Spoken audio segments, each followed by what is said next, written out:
A mund të ndikojë ajo çfarë ham në jetëgjatësinë dhe cilësinë e jetës tonë? Në fakt, jo vetëm që ndikon, por e përcakton jetën tonë. Ushqyerja e shëndetshme do të thotë balancë mes frutave, perimeve, drithrave të plota, proteinave të pastra dhe yndyrnave të shëndetshme. Ushqyerja e shëndetshme është të hash për të jetuar dhe jo të jetosh për të ngrënë. Shumica e njerëzve han gabim nga padituria, nga rutina, nga mungesa e kohës apo nga reklamat që promovojnë ushqim jo të shëndetshëm. Sheqeri i shtuar, yndyrnat trans, porcionet e mëdha dhe pijet me gaz janë armiqtë e heshtur të shëndetit. Ushqimet e pashëndetshme janë kudo, të fshehura pas ambalazheve plot ngjyra, aromave joshëse dhe sloganeve që premtojnë lumturinë në një kafshat. Por, çfarë fshihet pas këtyre shijeve dhe pse truri ynë nuk mund të thotë jo? Në thelb, një ushqim i pashëndetshëm është ai që ka shumë kalori, pak vlera ushqyese dhe që shpesh është i përpunuar në nivele industriale. Pra, është ai ushqim që përmban sheqer të shtuar, yndyrna trans, krip të tepërt, ngjyrues, konservues dhe aroma artificiale. Këta janë përbërësit e padukshëm, efektet e të cilëve nuk i ndjejmë menjëherë, por që shkatrojnë ngadalë shëndetin tonë. Pse na tërheqin kaq shumë? A e dini që kompanitë ushqimore punsojnë neuroshkencëtarë për të zhvilluar receta që shtojnë varësinë? Kombinimi i sheqerit, kripës dhe yndyrës krijon një efekt që aktivizon sistemin e shpërblimit në tru, i njëjti që aktivizohet nga droga ose bixhozi. Ky fenomen quhet bliss point, pika ku një ushqim është aq i shijshëm sa nuk ndalesh dot dhe s'ka lidhje me urinë, ka lidhje me dopaminën. Por cilat janë pasojat e këtyre ushqimeve të pashëndetshme, ultra të përpunuara në trupin ton? Obeziteti, diabeti tipi 2, sëmundjet e zemrës, inflamacioni kronik, depresioni, madje edhe dëmtime në kujtesë. Studimet tregojnë se vetëm 2 javë me një dietë të mbushur me ushqime të përpunuara ndryshon florën bakteriale të zorëve, dobëson imunitetin dhe rrit ndjeshmërinë ndaj infeksioneve. Nuk është gabim të konsumosh diçka të pashëndetshme her pas here. Gabim është të quash ushqim atë që në thelb është produkt laboratorik. Zgjedhjet tona në supermarket janë votë për trupin ton. Ndaj përpara se të zgjedhësh një produkt, shiko pas paketës dhe pyet veten, po ushqej trupin tim apo industrinë ushqimore? Edhe e kundërta, fiksimi ndaj të ushqyerit shëndetshëm, i njohur si ortoreksi, kohët e fundit po bëhet shqetësim. Rrjetet sociale shpesh promovojnë modele të pakapshme dhe dieta ekstreme. Të ushqyerit nuk duhet të kthehet në ankth apo ndoshkim, por në një akt kujdesi ndaj vetes. Miliona njerëz në mbar botën ndjekin dieta të çuditshme në emër të shëndetit, estetikës apo thjesht viralitetit. Por sa prej këtyre dietave janë vërtet të shëndetshme dhe sa janë thjesht mit i mirë marketuar.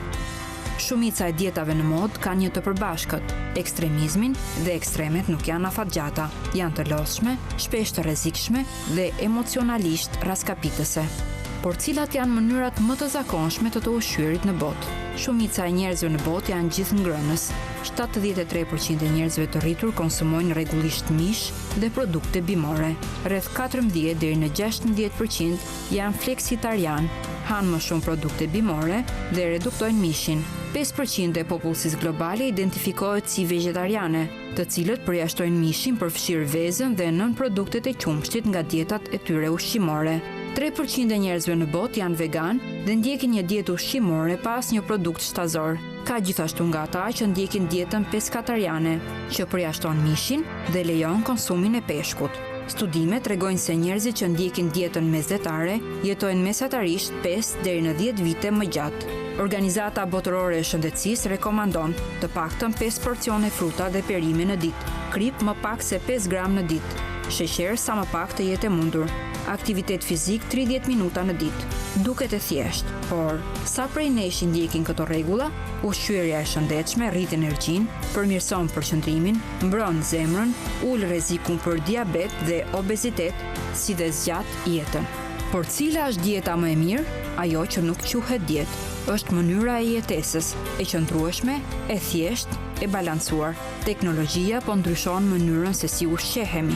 Aplikacione që na ndihmojnë të planifikojmë ushqimin, frigorifer inteligjent, inteligjenca artificiale që sugjeron receta sipas ADN-s apo mikrobiomës së zorëve, ushqime të përgatitura në laborator, si mishi i kultivuar nga qelizat. Të ushqesh mirë nuk do të thotë të heqësh dorë nga shija, do të thotë të zgjedhësh me vetë dije, të kesh kontroll, të ndërtosh një marrëdhënie të shëndetshme me ushqimin. Nëse e duam jetën, duhet të fillojmë nga ajo çfarë vendosim sot në pjatën tonë. Në edicionin e ardhshëm të emisionit ton, do t'i dedikojmë një rubrikë të veçantë ushqyerjes së shëndetshme. Do të flasim me mjek, dietolog, fermer dhe kuzhinier. Do të sjellim receta të thjeshta dhe të shëndetshme. Do të ndajmë informacione të besueshme. Do të pyesim dhe do të marrim përgjigje.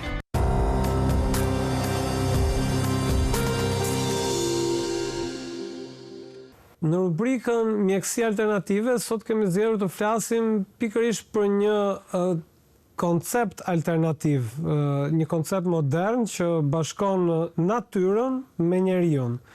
Për të folur për të, kam ftuar Marius Muzeqarin, faleminderit që pranuat ftesën. Faleminderit si dhe Ejona Gumën. Faleminderit për ftesën. Atëherë Marius, na flisi pra cili është ky koncept që e keni titulluar edhe në anglisht, pra One Health Concept. Çfarë do të thotë One Health Concept? One Health Concept është një koncept i përgjithshëm i shëndetit të gjitha formave të jetës. Pra, nuk e shikon të ndarë ashtu si jemi mësuar që mjekësia konvencionale moderne e shikon, pra të ndarë në veterinari, në agronomi dhe në mjekësi. Por i shikon çështjet e shëndetit të këtyre formave të jetës, pra të bimëve, të kafshëve, të njerëzve, shikon si një të tërën. Pse kemi arritur ne në këtë konkluzion, ose kush ishte ai element që ne na bëri të kuptonim që pas ka një emërues përbashkët që i bashkon të gjitha këto forma jete. Është pikërisht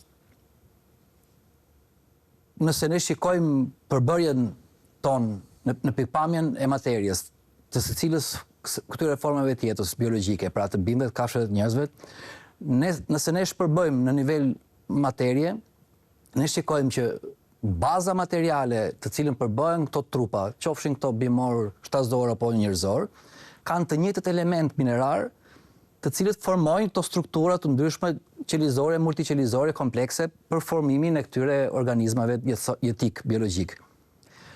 Dhe duke shkuar në thelb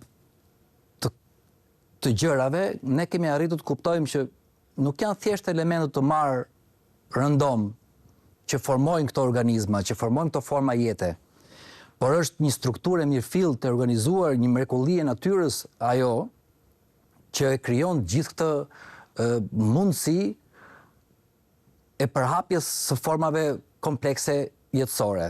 Pra, ky element nga kërkimet që kemi bërë, nga ulumtimet që kemi bërë, tashmë prej 12 vitesh që jemi në këtë projekt, se nuk është diçka që nisi sot, kemi kuptuar që ishte kjo formulë e këtij produktit i cili quhet acidi humik.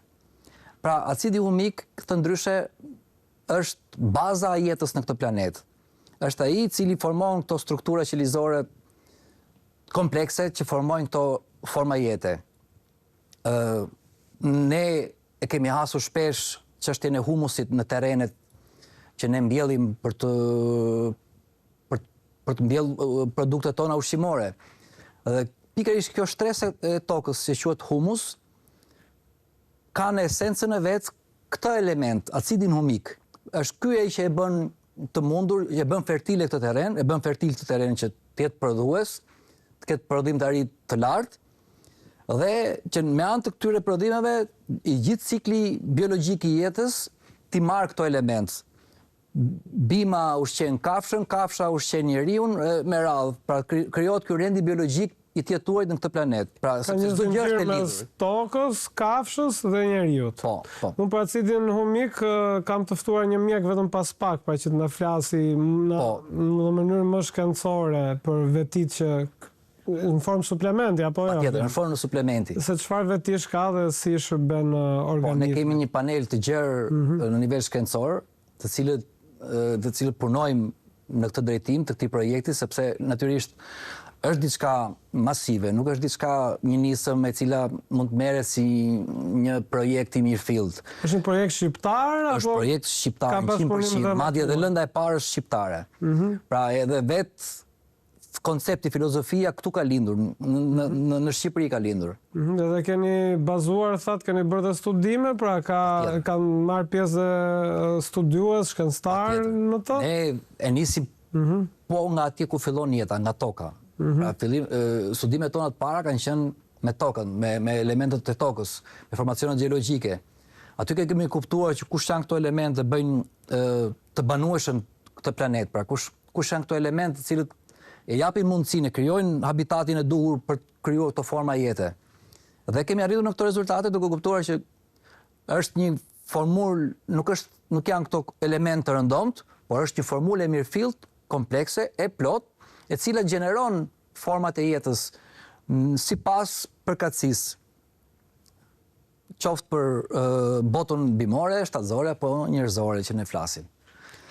Mund të jap pak fjalën dhe Jona Gumës, sepse është një promotor e këtij projekti. Ndaj mund na flisni pak pra pse keni zgjedhur që të bëni një pjesë e projektit. Atëherë, përpara se të them se pse e kam zgjedhur të bëhem pjesë e këtij projekti të mrekullueshëm, doja të bëja një intro duke shpjeguar që toka na dëshmon që bimët, kafshët, njeriu dhe toka janë pjesë e pandashme nga njëra tjetra. Mjedisi duhet parë si diçka brënda nesh, jo thjesht si një realitet jashtë trupit të njeriut. Dhe ky koncept thekson pikërisht këtë të fundit. Pra, nëse kemi një planet të shëndetshëm, kemi dhe një trup të shëndetshëm. Unë kam përqafuar këtë projekt pasi kam kuptuar që ai bën të mundur pikërisht këtë rikthimin natyror në rendin biologjik të jetës brenda trupit të njeriut. Ky koncept pra duket goxha ambicioz që të lindë dhe të zhvillohet në Shqipëri. Ka kapacitetet Shqipëria? Shqipërinë e ka falë Zotin me të gjitha pikpamjet. Duke filluar që nga natyra dhe gjithçka tjetër që e rrethon. Dhe ne i kemi gjitha kapacitetet që mund të bëjmë. Pikërisht, pse jo ky projekt, përderisa ka lindur këtu, përderisa ne kemi gjitha resurset natyrore që mund të përdorim në këtë këndvështrim, i kemi të gjithë mendjen, pjesën shkencore që mund të ndihmojë në zhvillimin e këtij projekti ose më tepër në implementimin e tij në shkallë gjerë, si një projekt pilot kombëtar, sepse për çfarë flasim? Ne flasim për një mirëqenie të përgjithshme. Duke filluar detoksifikimin e terreneve që ne i përdorim për mbjelljen, duke filluar tek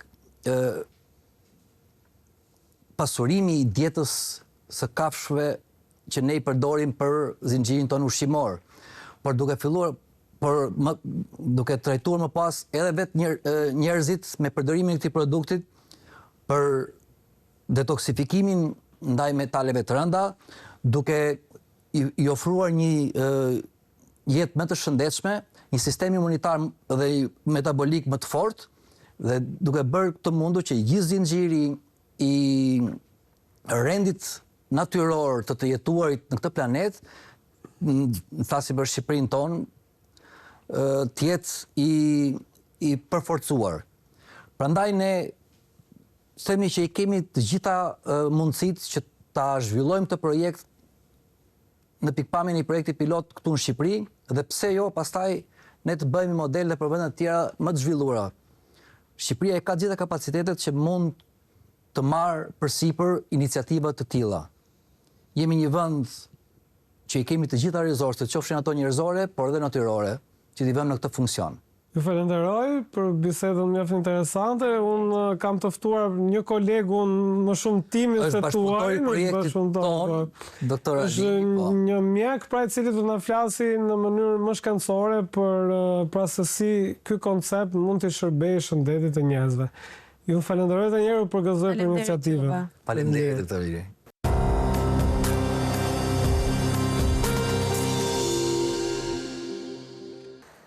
Në vazhdim të bisedës për projektin One Health Concept, kam të ftuar doktor Alin Sheun, i cili do të na flasi për pjesën më mjekësore të këtij projekti. Doktor, faleminderit që pranuat ftesën. Faleminderit për ftesën. Atëherë, kur flasim së pari për suplementet, çfarë janë suplementet? Suplementet janë përbërës ushqimor, të cilët ne i marrim për të zvendësuar deficiencat që kemi. Po asnjëherë këto nuk do të zvendësojnë dietën tonë normale. Kjo është përkufizimi. Atëherë kur në këtë projekt baza është acidi humik. Çfarë është acidi humik?